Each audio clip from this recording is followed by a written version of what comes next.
네, 총선을 앞두고 진행하는 심층 인터뷰. 오늘은 전주병에서 뛰고 있는 더불어민주당 정동영 전 의원 모셨습니다. 의원님 반갑습니다. 네, 안녕하세요. 반갑습니다. 네, 먼저 축하드립니다. 아유, 감사합니다. 네, 뭐 본선만큼이나 아니 뭐 본선보다 더 치열한 경선 레이스였어요. 우리 뭐 유권자분들도 진땀을 빼면서 긴장하면서 지켜봤다는 얘기를 들었는데 어떻게 그 의원님은 경선 이후에 좀 쉬셨나요? 어떠셨나요? 네, 한나절 좀 쉬었는데요. 네. 말씀대로 정말 저만큼이나 이 지지자들이나 시민들께서 관심과 또 애타는 심정으로 기다리셨던 것 같아요. 네네. 감사하죠. 네, 몸살은 안 나셨어요? 예, 괜찮습니다. 알겠습니다. 뭐 여론조사 내내 팽팽한 접전이 이어졌던 것 같은데 스스로 꼽는 승리 요인은 뭐라고 보시나요? 바람이죠. 바람. 그러니까 뭔가 목소리를 좀 내달라 하는 그러니까 존재감에 대한 그런 갈망이 있었다고 생각합니다. 네. 전주와 전라북도가 작년 하반기부터 동네 북신세였단 말이죠. 그랬죠. 계속 두들겨 맞았잖아요. 네네. 자기 밥그릇을 계속 빼앗기는 그런 상황에서 뭔가 제대로 대변인을 할 수 있는 사람이 필요하다. 뭐 이것이 이제 바람이 됐다 이렇게 생각합니다. 네. 그러니까 좀 더 우리를 위해서 제대로 일할 사람, 제대로 싸울 사람을 원하는 바람이었다고 생각합니다. 네, 존재감을 드러내기 위해서는 내가 적임자다 이렇게 말씀하신 것 같고요. 네, 이번 총선은 뭐 정권 심판 선거다. 야권 내에선 많이들 이야기하고 있어요. 밑바닥에서 느껴지는 민심은 어떤지 뭐 경선 준비하면서 시민들과 많은 이야기들을 나누셨을 텐데 좀 그게 좀 생생하게 느껴지던가요? 정말 힘든 것 같아요. 네. 먹고 살기가. 그러니까 물가는 정말 뭐 지난 10년, 20년 만에 최고로 높아졌고 물가가 높아지니까 자연히 실질 소득은 내려가는 거거든요. 임금이 내려가는 거나 마찬가지죠. 거기다가 금리가 또 최대 아닙니까? 10년, 20년 내에. 높은 금리를 물다 보니까 이자 지금 은행 돈 뭐 중산층 그다음에 서민층은 다 은행 빚이 있단 말이에요. 대출이. 요즘은 또 대출도 잘 안 내주더라고요. 예. 네. 그러니까 그런 속에서 이제 그 장사도 안 되지. 네. 삶의 질은 낮아지지. 그러니까 정말 그 아우성. 근데 사실 이런 것들을 우선 경청하고 정책에 반영하고 하는 이게 이제 정치 시스템인데 이게 작동이 안 되고 있잖아요. 거기에 대한 원망이 컸고 특히 이제 이 정부가 지금 거꾸로 가잖아요. 그러니까 서민들이라든지 민생을 돌보는 예산은 깎아버리고 또 전라북도 경우는 뭐 새만금 예산도 깎아버리고 그런 데한 분노. 근데 뭐 이제 대기업 또 부자 감세 뭐 이런 걸로 해서 세금 걷어들이는 건 뭐 50몇 조가 넘게 펑크가 나고 이런 것들에 대해서 제대로 견제하고 감시하고 이끌고 갈 강력한 야당의 필요성에 대한 주문이 많았습니다. 네, 그런 목소리들이 있었고 12년도와는 확연히 다르다. 지금 분위기는 그렇게 말씀하시고요. 네. 지금 윤 대통령이 지금 자취를 감췄잖아요. 그런데 아무리 시야에서 사라져도 결국 정권 2년 만에 먹고 살기가 힘들어졌고 외교 안보 남북 관계는 말할 것도 없고 민주주의와 언론 등등 뭐 부지기수 아닙니까? 지금 민주당이 양명주 뭐 심판본부 이태원 참사 이태원 그다음에 최상병 사건 또 그리고 최근에 뭐 국방부 장관도 뭐 호주 대사로 도피시키고 한 그런 은폐 공작 그다음에 이채 명품 가방 양평 사건. 고속도로 뭐 등등 이런 그 실정에 대해서 다 기억하고 있거든요. 얼마 전에 그 서울의 봄 영화 보셨잖아요. 네, 봤어요, 저. 1,300만 명이 봤는데, 야 이런 말도 안 되는 군사 반란의 잔재들이 아직 남아 있구나 하고 분노했잖아요. 근데 그것을 하루 아침에 잊어버릴 수는 없죠. 그래서 이번 선거는 수준 높은 시민 의식 높은 네. 대한민국 유권자들이 엄정하게 지난 2년 윤석열 정권 잘했으면 밀어주겠죠. 그러나 실정을 저질렀다면 네. 엄중하게 심판할 것이다 이렇게 생각합니다. 네. 윤석열 정권 2년 동안 방금 있었던 어떤 사건 사고들을 쭉 말씀하셨는데 꽤 길다고 생각했는데 2년밖에 되지 않았네요. 네. 그런데 남은 시간이 3년이란 말이에요. 그렇죠. 2년 동안 이렇게 망가뜨렸는데 네. 3년을 이대로 브레이크를 안 걸면 네. 어떻게 폭주하겠습니까? 이건 난폭운전이거든요. 네. 그냥 이 구멍 패인 이 도로를 그냥 타이어가 지나면 타이어 펑크 나지 않습니까? 요즘 포토홀 문제도 심각하죠. 네. 포토홀. 네네. 또 그냥 가드레일도 들이받고 낭떠러지도 떨어지고 이런 형국이에요. 네네. 운전사를 바꾸든지 아무튼 방향을 수정하든지 해야 되죠. 네, 그렇군요. 그러기 위해서는 지금 중진의 역할이 굉장히 중요한 시기가 아닐까 싶은데 당장 선거에서 또 이후 정치권에서 어떤 역할을 좀 감당해내실 계획이신지 말씀해 주시죠. 두 가지입니다. 하나는 이제 전북 팀장을 좀 해보려고 합니다. 팀장. 그러니까 21대 국회 제일 문제는 뭐냐면 팀장이 없었어요. 그리고 팀워크가 안 이루어지니까 네. 전라북도가 약자인데 경제적 정치적으로 힘이 없는데 뭉치기라도 해야 목소리를 낼 거 아니에요. 그런데 각계 약진 각자 도생 이러다 보니까 우선 22대 국회는 이제 10분이 당선되면 원팀을 좀 만들어야 되겠다. 제가 스스로 앞장서서 팀장을 좀 해야 되겠다. 네. 이제 이런 생각이고요. 또 네네. 하나 야당이 4년 전에 180명씩 뽑아줬는데요. 네네. 헌 게 없잖아요. 예를 그랬죠. 들면 네. 전라북도 얘기를 들면 저 정권을 잡고 있었고 180석 갖고 있었고 그다음에 의원들도 그 핵심 보직에 있었는데 서남 의대의 공공 의료 네. 전문 의과대학 그거 하나 유치하지 못한 그런 일솜씨를 보면서 강력한 팀을 만들고 강력한 야당을 견인해서 전라북도 목도 찾고 그다음에 이 정권에 대한 견제도 강하게 해야 되겠다는 생각입니다. 네, 전북 원팀의 팀장이 되겠다. 한마디 이렇게 말씀하셨고요.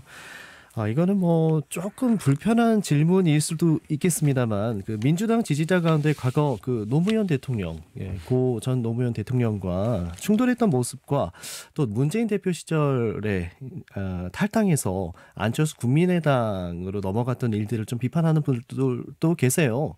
여기에 대해서는 좀 한 말씀 어떻게 하실까요?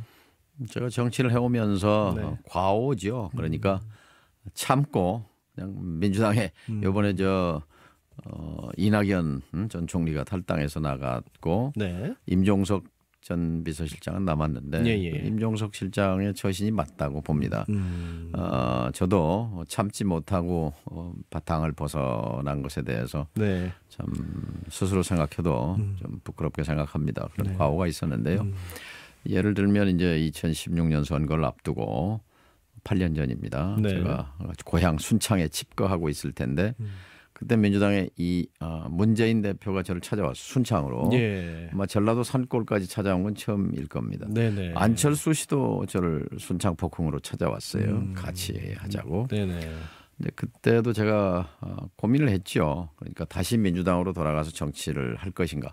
문재인 대표가 이제 구체적으로 손을 내밀었으니까요. 네네. 그 손을 잡을 것인가. 아니면 안철수 씨가 저랑 같이 다당제 제3당을 이렇게 세웁시다 하는 제안을 받을 것인지 그 두 개를 놓고 근데 결국 그 기준은 민심이었거든요. 네. 당시 전라북도의 민심, 호남의 민심은 압도적으로 반문재인이었어요. 네. 제3당이었어요. 정치인은 물고기고 이 민심은 물이거든요. 그러니까 물을 떠나서 물고기가 살 수는 없는 건데 그러나 되돌이켜 보면 그 판단 역시 단견이었습니다. 지금 안철수 씨가 어디가 있습니까? 그걸 잘 분별해지 사람을 제대로 못 본 거죠. 그 점을 부끄럽게 생각합니다. 그때 당시에는 굉장한 바람이었고 또 그때는 또 좀 새로운 정치에 대한 기대감 때문에 전북에서도 국민의당이 굉장히 선전을 했잖아요. 호남에서는 그냥 휩쓸었죠. 근데 그랬죠. 이 겉으로 보이는 그 짧은 승리였는데 결국 실패한 정치였습니다. 네, 그래도 깔끔하게 과거를 인정하시고 이제 만회할 수 있는 기회가 좀 다가오고 있으니까 더 열심히 뛰어주시리라 믿고요. 그러고 보니까 올해가 또 고 노무현 전 대통령 탄핵 20주년이 되는 해더라고요. 2004년 총선 당시 뭐 열린우리당 의장으로서 과반을 이끌었던 기억도 좀 생생하게 날 것 같은데요. 예. 네. 노 대통령 탄핵은 당시 신생정당 불과 44명밖에 국회의원이 없었는데 네. 그 당이 치솟아 올라가니까 네. 1등으로 이제 뛰어 올라가니까 이제 당황한 한나라당하고 잔류민주당이 이제 연합해서 탄핵으로 간 건데요. 그때 이제 열린우리당 창당 때 제가 당의장을 맡아서 선거를 지휘했고 네. 그 슬로건이 그때 이제 몽골 기병론입니다. 그러니까 몽골 기병처럼 예. 속도 예. 어감 있게 국민들 삶의 현장으로 들어가서 문제를 해결하는 그런 정치. 그리고 내건 것이 이제 정치 개혁이었어요. 네. 그러니까 돈과 정치의 분리, 돈과 선거의 분리, 그리고 당원이 주인이 되는 정당. 그래서 지금 이제 제가 경선 이제 뭐 최근에 통과했습니다만 이 경선 제도의 원조가 열린우리당입니다. 그러니까 그 전에는 사실 이제 1인 지배 DJYS JP 3김 시대에서 그다음에 이제 과두 지배 체제, 네. 실력자들이 좌지우지하는 시대를 거쳐서 이제는 당원이 주인되는 시대를 열어젖힌 게 열린우리당이고 그 점에서는 아마 나중에 평가를 받을 거라고 생각합니다. 예, 뭐 경선 원조라고 이렇게 말씀하셨는데 이번 경선을 좀 짧게 평가하신다면 어떻게 말씀하실까요? 네, 뭐 흠도 있지만 뭐 이렇게 해서 이제 민주적인 선거 과정인데 좀 아쉬운 것은 열린우리당의 그런 전통을 살려서 이번 더불어민주당 경선은 현장 경선이었어야 합니다. 이 전화받기 경선이 아니라 네네. 그러면 특히 수도권에서 열기가 일어났을 겁니다. 예. 서울, 경기, 인천에 동마다 투표소를 설치하고 네. 그리고 당원들이 또 지지자들이 나가서 투표하는 그 직접 평등 비밀 보통 4대 원칙에 의해서 선거를 진행하는 것이 네. 당에도 도움이 됐을 것이다. 뭐 그런 아쉬움이 있습니다. 전화 경선보다는 현장 경선 예. 부목도 시키고 그렇게 했어야 된다라는 말씀도 해주셨고요. 뭐 노무현 대통령과 함께 또 성공과 좌절의 시간을 겪으셨어요. 돌아보니 노무현 대통령은 정동영 우리 의원님에게 좀 어떤 분으로 남아 계신지 그것도 말씀해 주시죠. 두 가지 키워드인데 하나는 네. 원칙을 지키려고 참 노력했던 분이죠. 네. 3당 합당 때 이 있습니다 하고 그 YS당을 따라가지 않은 그 네. 가시밭길을 선택한 것이 결국 자신을 나중에 호남 사람들이 기억했다가 대통령을 만들어 준 거거든요. 그 네. 원칙의 소중함을 우리에게 일깨워 준 거고 또 하나는 개인적으로는 저에게 신뢰를 보내줬습니다. 특히 제가 NSC 위원장 겸 통일부 장관을 했는데요. 그냥 통일부 장관으로서는 힘이 없습니다. 근데 NSC 위원장이라는 건 이제 국가안보회의 위원장이란 말이죠. 네네. 그러니까 국정원, 통일부, 국방부, 외교부, 국무조정실 외교안보실을 통할하는 그런 권한이기 때문에 힘이 있는 거지요. 예. 그 힘을 가지고 사실 미국을 설득해서 개성공단을 만들고 네. 그리고 북한 지도자를 만나서 핵 포기를 설득하고 했던 그런 과정 일련의 과정 속에서 거의 100% 저를 신뢰해 주었어요. 네. 첫 번째는 제가 통일부 장관 임명되고 나서 다음 날 찾아가서 NSC 위원장을 좀 시켜주십시오. 이 통일부 장관만 갖고는 이걸 해낼 수 없습니다 했을 때 흔쾌히 뭐 그러라고 해서 네. 그런 기억이 있죠. 예, 그렇게 기억하고 계시고요. 지금 현재 이재명 대표 지킴이를 좀 자처하고 계시더라고요. 네, 관련해서 좀 말씀해 주시죠. 네, 그러니까 이재명 대표는 대표적으로 지금 정치 보복의 희생양이거든요. 정적 죽이기죠. 네. 그 스웨덴 민주주의 다양성 연구소라는 데서 2년에 한 번씩 발표를 해요. 민주주의 지수를. 네. 근데 2년 전에는 한국이 이 OECD 국가 전 세계 국가 중에서 최고의 우량 민주주의 국가로 분류됐습니다. 예. 180개 나라 가운데 17등에 이렇게 있었는데 이게 47등으로 내려앉았어요. 내려앉으면서 어디에 분류가 됐냐면 민주화에서 독재화로 전환되는 국가. 그리스, 폴란드, 홍콩, 인도, 코리아 네. 이렇게 했어요. 그 이유가 하나가 언론 자유의 위축, 방송 장악이라든지 압박이라든지 거기다가 야당 탄압이 들어가 있습니다. 네네. 야당 탄압은 이재명 죽이기죠, 바로. 네네.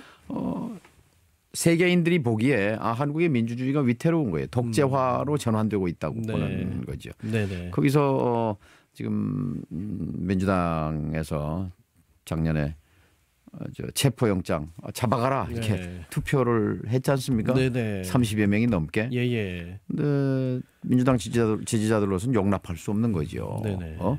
아니 전쟁 중인데 우리의 장수를 수장을. 적장에게 넘겨라라고 하는 그런 정치적 배신을 용납하겠습니까? 지금 뭐 언론 환경 속에서는 뭐 공천 잡음인 걸로 표현하지만 이것은 어떻게 보면 그 지지자와 당원들이 이 권리당원 투표 그리고 안심번호 시민선거인단 투표를 통해서 응징하는 거거든요. 이재명 대표를 지켜라. 그런데 이걸 대표를 팔아먹으려고 했냐 하는 거기에 대한 그 정치적 배신을 응징하는 거라고 생각합니다. 저와 이재명 대표는 사실 오랜 세월 같이 해왔죠. 20여 년 정치를 같이 해왔고 한 번도 그 길을 달리한 적은 없습니다. 제가 당을 나가 있을 때 좀 당적은 달랐지만 그러나 이재명 대표를 응원해 왔고 성남시장 시절에 이미 그 동영상이 많이 돌아다녔는데 시장에 머물 사람이 아니다. 경기도지사를 거쳐서 머지않아 10년 내에 국가 지도자 대선 후보 반열에 올라갈 것이다. 그러면 그때는 내 대선 때 나를 위해서 도와주었으니 그때는 내가 앞장서 도와주겠다. 뭐 그런 지원 연설을 한 적도 있습니다. 10년 전인데요. 이제 뭐 그래서 정동영의 뭐 예측력이 기가 막히다. 뭐 그런 평가도 받았습니다만 이재명 대표 검찰이 2년 동안 300~400번 압수수색하고 뭐 체포영장 발부하고 별거를 다 했지만 결국 돈 받은 거 한 건도 안 나왔잖아요. 그러면 이건 정치적 정적 죽이기 탄압이 명백한 거죠. 검사가 80명 넘게 2년 넘게 이렇게 했는데 털어도 안 나왔는데 더 이상 뭘 또 기대한다는 겁니까? 좀 유례없는 수사기는 했죠. 이거는 대통령의 권한 남용이에요. 검사 월급을 누가 줍니까? 국민의 세금으로 월급 받는데 특정인 죽이기에 80명이 넘는 검사를 2년 넘게 투입해서 한다? 이거는 민주국가에서는 있을 수 없는 일입니다. 이런 걸 제대로 견제하지 못한 민주당. 이걸 좀 강력한 야당으로 탈바꿈시켜야 한다고 봅니다. 그렇다면 뭐 요즘 이재명 대표하고도 가깝다고 할 수 있나요? 여전히? 네, 그렇죠. 뭐 수시로 소통합니다. 그렇군요. 뭐 국회에 이제 앞으로 들어가시게 되면 가장 중요한 역할을 하시게 되겠는데 이재명 대표 지킴이자 뭐 우군으로서 그런 역할을 또 기대해 볼 수 있겠군요. 또 한편으로는 우리 조국혁신당 좀 요즘 굉장히 돌풍이잖아요. 특히 호남에서 지지율이 높게 나오는 여론조사들도 보이던데 조국 대표의 등장과 활약에 대해서는 어떻게 말씀하실까요? 그러니까 이재명 대표 죽이기나 조국 전 장관 죽이기나 같은 맥락에 있는 거죠. 결이 같다. 윤석열 정권에 대한 그 대표적인 피해자지 않습니까? 그러니까 당원과 지지자들이 이재명을 지켜야 된다고 응집하는 거와 조국 전 장관에 대해서 너무했다 하는 그 정서는 뭐 일맥상통하는 거죠. 그런데 조국 혁신당은 지금 지역구에서 후보를 내서 민주당 표를 가리지 않겠다. 그건 안 하고 1대1로 국민의힘과 민주당이 대결하도록 하고 지역구는 내지 않겠다라고 했기 때문에 민주당과는 뭐 경합 관계가 아닌 거지요. 다만 이제 비례대표 의석을 갖고 경쟁하는 겁니다만 크게 봐서 윤석열 심판이라는 궁극적 목적이 같기 때문에 우군이지요. 그리고 조국 혁신당의 등장으로 좀 더 윤석열 정권 심판이라는 그 구도가 더 분명해졌다. 그러니까 좀 그동안 숨었잖아요. 윤 대통령이 뒤로 숨고 민생 탐방이라는 이름으로 계속 불법적인 이 선거 개입을 해온 거거든요. 선거 중립 의무를 위반해 온 거란 말이죠. 그런데 그 윤석열 대통령을 소환하는 그런 역할, 그런 의미가 있다고 생각합니다. 뭐 얼마 전에 여기서 또 인터뷰를 나눈 전주의 그 이성윤 전 지검장도 내가 국회에 들어가면은 조국 전 장관과 함께 쌍포를 날리겠다 뭐 이런 발언도 한 거 보니까 우군이 맞는 것 같습니다. 네. 이성윤 후보가 이렇게 열흘 만에 기적적으로 후보가 된 것은 그동안 몇 년 동안 그 땀 흘리고 애쓴 그 후보들은 참 안타까운 일입니다. 그런데 네네. 그만큼 전주 시민들의 전북도민들의 분노가 크다는 거죠. 네. 제대로 싸울 사람인 것 같다. 예. 그런 평가가 열흘 만에 그렇게 압도적인 승리를 이끈 것 아닌가 싶네요. 네, 뭐 정권 심판의 열망이 이 지역 내에서도 굉장히 들끓고 있다라는 것을 보여줄 수 있는 결과였던 것 같고요. 한편으로 또 광주에 출마한 이낙연 대표에 대해서 좀 평가를 하신다면요. 그러니까 뭐 윤석열 정권의 이중대 노릇이지 않습니까? 그런데 조국 혁신당 그런 바람에 밀려서 이준석 당, 이낙연 당의 존재감이 많이 없어져 버렸어요. 그래서 별로 뭐 변수가 되지는 않을 것 같습니다. 그러면 민영배 의원이 이길 것 같다. 뭐 그건 뭐 당연하고 광주 얘기 들어보니까요. 뭐 발붙이기가 힘들 거라고 생각합니다. 네, 또 그렇게 분석하고 계시고요. 인터뷰를 마무리할 시간이 이제 됐는데 경선 막판에 좀 살짝 불거진 논란에 대해서도 해명을 한번 하셔야 될 것 같긴 하거든요. 네, 그거에 대해서 좀 말씀해 주신다면요. 글쎄요, 뭐 구체적으로 뭐 말씀드리기보다는 어쨌든 무리를 빚은 거에 대해서 죄송하게 생각하고요. 그러나 하여튼 이 전주 시민들을 낮은 자세로 겸손하게 그렇게 섬기겠다 이런 말씀으로 대신하겠습니다. 알겠습니다. 끝으로 우리 시민 여러분에게 한마디 해주시죠. 예, 전북이 지금 존재감이 없어졌지 않습니까? 그리고 특히 이 꼴찌로 전락했다는 건 굉장히 충격적인 거죠. 올해 2024년도 예산이 17개 시도 가운데 16개 시도는 다 2, 3%라도 올라갔는데 전라북도만 1,600억이 내려갔다는 것은 정말 모욕적이고 창피한 일입니다. 이거 있을 수 없는 일입니다.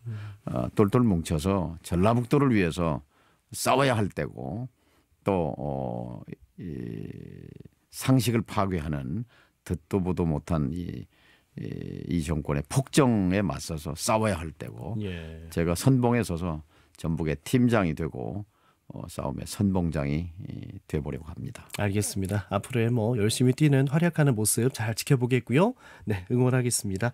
오늘 말씀 고맙습니다. 예, 감사합니다. 네, 자 전주병에서 뛰고 있는 더불어민주당 정동영 전 의원이었습니다.